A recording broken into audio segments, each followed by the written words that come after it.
Hello everyone, Molly Pope here of Molly Pope Art.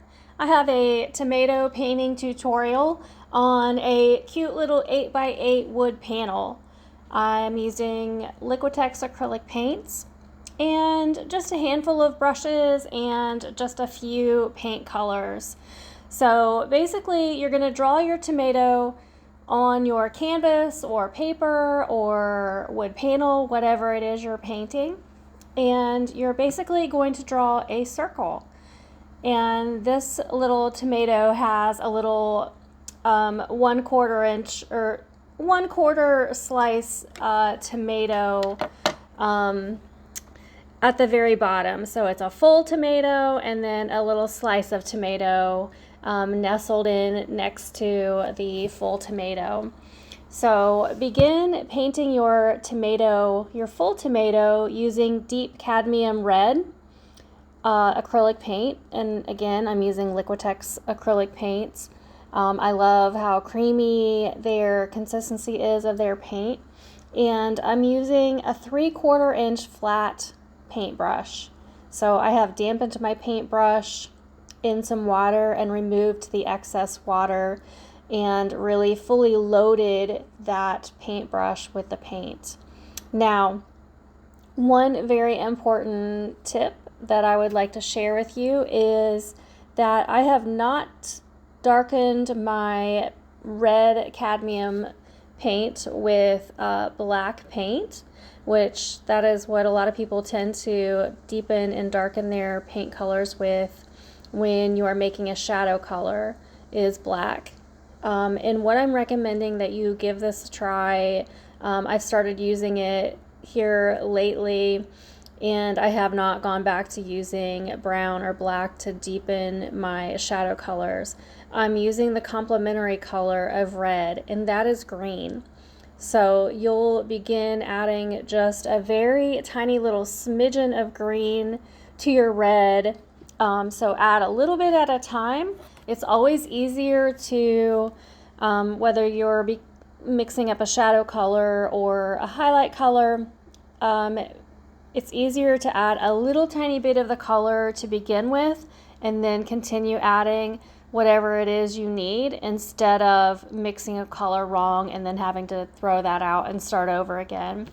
So that shadow color, you can see from the painting, gets applied around the edges of the tomato, and it is really deep and dark towards the bottom of the tomato, where that tomato would be in deepest shadow. So around the edges, under where the leaves are, you'll want that shadow color. Then you're going to go back in with some more of the red just by itself and layer over the top of that shadow color. And what you're going to be doing is blending those two areas together so you do not have a solid line of demarcation between your shadow color and your first cadmium red that you applied. Very important that to get a somewhat realistic look to your painting, you want to mix those colors together very nicely on your painting. So this tomato, in order to have this flat image of the tomato, which is a 2D image, we want it to appear realistic. And in order to have our painting appear realistic, we need to add dimension and sculpt with paint. Basically, that is all you're doing, is sculpting with paint. And I'm going to begin base coating the little tomato slice using the same exact technique. So base coating the skin of the tomato with that cadmium red, and then layering over the shadow color, and that is that cadmium red mixed with a little bit of Hooker's green. Actually, it's complementary color. And the center of the tomato, where the seeds and the pulp go, I wanted to give the impression that that seed cavity where the seeds are is deeper and darker, and there's some depth. So that shadow color went also in that little half moon shape to the tomato slice. And you can see that the seed cavity follows the half moon shape of that little tomato slice. So in order to get this tomato and the tomato slice to appear realistic, again, we are basically sculpting with our paint. That's basically all you are doing. You are adding shadow and highlights and dimension to your painting. It's as simple as that. If you think in terms of simplifying whatever it is you are trying to do, in this case, we're trying to paint a realistic tomato, it should be a lot less stressful for you as you are learning to paint. So I'm deepening up that shadow where the tomato, the full tomato sort of is behind that tomato slice. So again, and adding shadow for those leaves. And if you see, there's a little bit of space in between the where the shadow is and the leaf themselves. And in order to have the leaves look like they're sort of popping off the surface of the tomato, leave a little bit of space between the tomato leaf and the shadow itself. So again, just deepening up those shadow lines. And our tomato, the subject that I use to paint the tomato had sort of little bumps, sort of like hills and valleys, little plumper parts. And so I'm adding a lot more brighter orange over that area, and added a little bit of shadow to that area so that tomato looks like it has some volume on the top and there are hills and valleys. And I used a Vermilion, which is a red-orange, to also go over the body of the tomato to brighten it up a little bit. If you look at a tomato, you'll see it's not just a red color completely all over the skin of the tomato. There are a multitude of colors that you'll see in a tomato. So really use your eyes and sort of study what it is that you are trying to replicate and trying to paint. So again, that tomato has lots and lots of different shades and colors in it, ranging from the dark red, the shadow color, to the brighter red, to orange, and even some little yellow highlights on that tomato as well. So we're base coating the leaves in the stem of our tomato, and I'm doing the exact same thing with the green, and adding its complement to the green, which is red. So again, just sort of a reverse process from how we painted the tomato. And using a little bit of red, a little bit of it at a time, adding it to the green to get a nice deep dark green. And that is the first color that gets applied for our leaves. And we're going to let that dry down a little bit. And then we're going to add a little bit of color, mixing up a little bit more of a brown shade, adding a little bit more red to our green. And we're going to give a little bed for the seeds to lay in. So we'll let that dry down a little bit, and then we're going to mix up a little bit more brighter green by using our Hooker's green and mixing in some cadmium yellow medium to get a brighter green to start adding some dimension and shape to our leaves and our stems. So that lighter, brighter green gets applied to the leaves and the stems, where they would be up a little bit higher, where the sun would be hitting those leaves and stems. And also on the tomato slice, we're adding a little bit of green on the tips of that tomato slice, where the stem actually was on that tomato slice. So again, you're going to have to keep adding these paint colors in layers. Just know that painting is a multi-step process. You do not get a beautiful finished looking painting in one fell swoop of your paintbrush. You will have to paint many, many layers using acrylic paints to get a beautiful, realistic finish on your artwork. So again, now I'm adding a I'm using a ochre, yellow ochre, for the center of the seeds. And the last thing that gets added over those seeds then is a little bit of a brighter white added, just very sparingly to your yellow ochre. And you're gonna just make those seeds come to life by using those colors. And adding a little bit more of a highlight color to that tomato, the slice, by using a little bit of white mixed in with our cadmium yellow medium and our yellow ochre as a highlight color on our tomato slice. And also over the center of the tomato, you can see it's the area that is above the seeds and the pulp. And on my tomato, I grew these tomatoes and I sliced these up in order to use them for this demo. The middle of that tomato had a really beautiful sort of pinky peach center color. So that is what I'm using for the center of that tomato slice. And you're going to mix up just a small amount of red, some vermilion, and some white to get that beautiful pinky peach color to show the center of that tomato.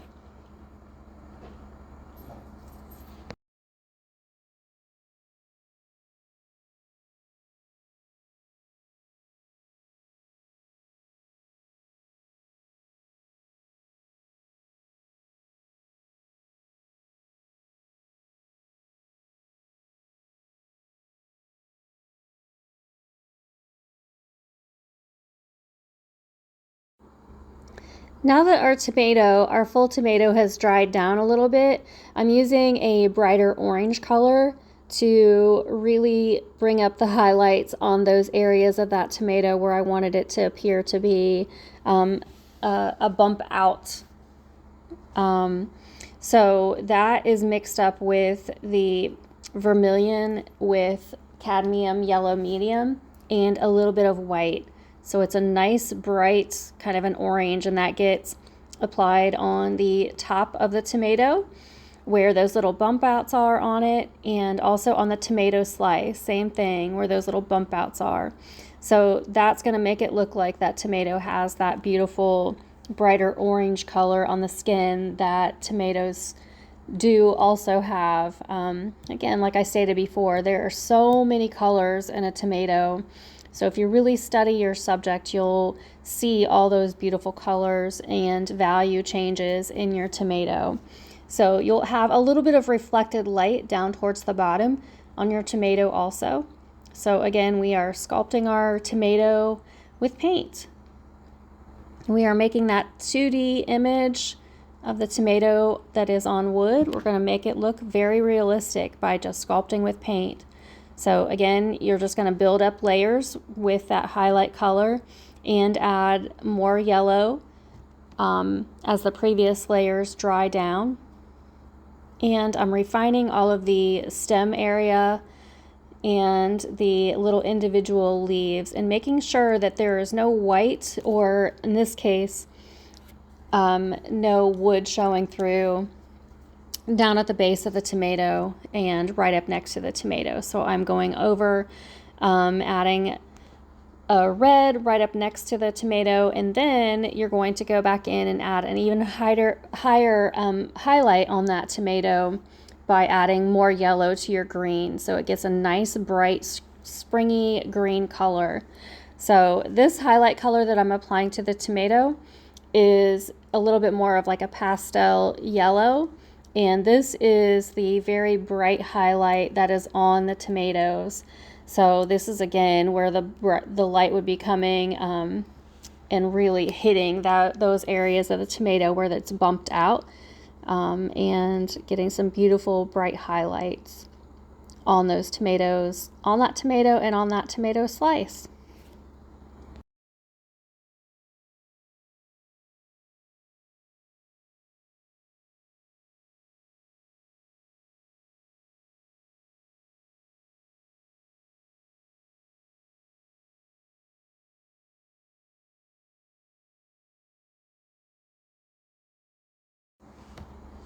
And I have even mixed up a little bit brighter pink for the tomato slice, for the middle portion of that tomato slice, to really make it look like it's got a lot of dimension and sort of it's very glossy,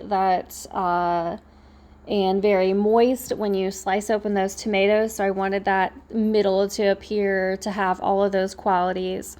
So I just mixed up a little bit more white into that darker pink, that peachy pink that I had, and added a little bit more water, so it was a little bit more of like a inky consistency of the paint. So again, the entire time you're working, you are assessing your work. So you may need to stop what you're doing and really evaluate your subject material that you are trying to paint. You know, I try to make these videos move very quickly for whoever is watching them. So you don't really see, I edit out all of my stops. I edit out all of my loading of my paintbrush. So you don't really typically see that in the video that I put up on my channel. So they are probably, there's probably about 15 minutes or so edited out on this video alone. So during that time, I am looking at my work, looking at my subject that I'm trying to paint or draw. So just know that it's going to take you a little bit longer as you're working on your own. You should always be stopping what you're doing and really taking a step back from your work to evaluate what your painting needs. Now I wanted this to appear to be a little still life with the tomato, the full tomato, and the tomato slice. So we're going to paint using burnt umber on the wood, and I wanted it to look like it's sitting on a wood tabletop.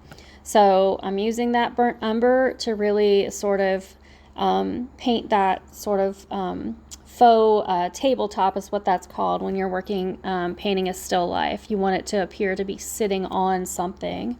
So this I'm using the burnt umber, and you'll see that I'm going to add a little bit of yellow ochre to that as it sort of dries down a little bit.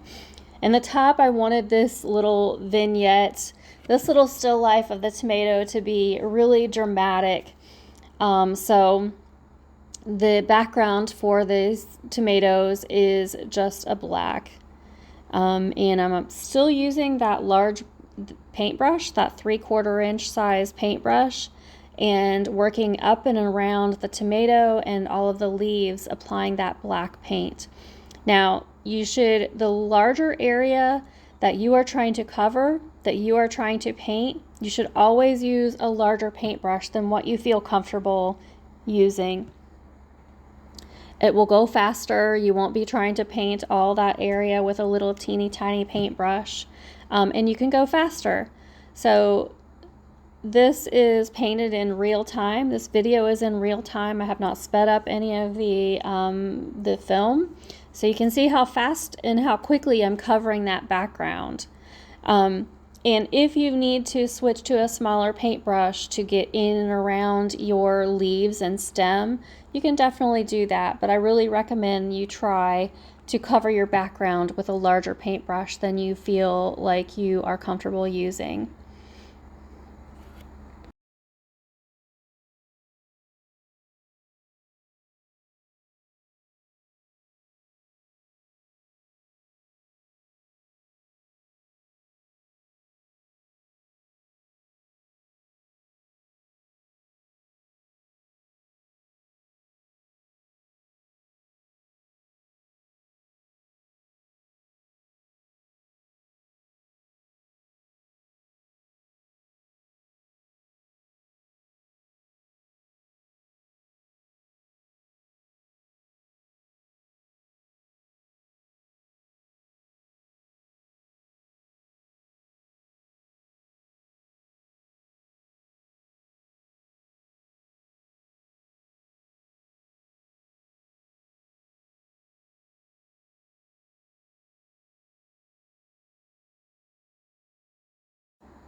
And you can see that background, that black background for the tomato is just about fully painted in.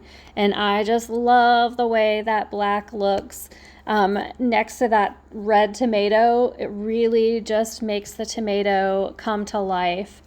So again, I'm using a little bit of a yellow ochre mixed into the burnt umber just to make that brown on the bottom have a little bit more life and a little bit more interest. And I'll add a little bit of a cast shadow for these tomatoes, and that is just painted with a smaller paintbrush using the black. So using the smaller paintbrush, using a little bit more water on your brush, you want to paint that cast shadow. And if you'll notice, the cast shadow on these tomatoes mimic the shape of the tomatoes. It's not a strange little sort of a blob or a strange oval shape on these tomatoes. So again, just pay attention to what it is you are painting and how the shadows are laying underneath. And you'll see that shadows tend to follow the shape of whatever it is that is casting the shadow. So again, it's just kind of that inky black paint following the shape of those tomatoes.